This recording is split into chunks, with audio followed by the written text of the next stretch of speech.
ఆ నియంతపై తిరుగుబాటు మొదలైతే ఆ నియంతకి ఎలాంటి కోపం వస్తుందో సరిగ్గా అలాంటి కోపమే చంద్రబాబు నాయుడు గారికి వస్తున్నట్టుగా ఈరోజు ప్రెస్ మీట్లో కూడా చూస్తే కనపడుతుంది.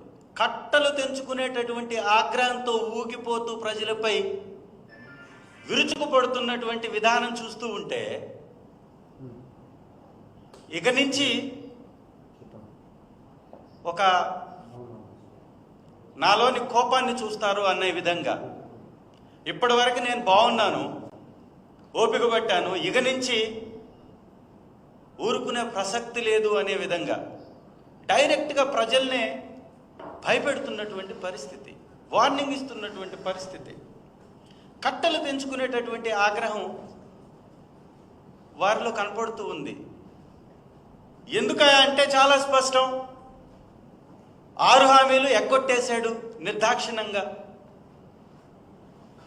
ఒక పరిపాలన చేసేటటువంటి ముఖ్యమంత్రి చెప్పని విధంగా, మాట్లాడని విధంగా, మాట్లాడకూడని విధంగా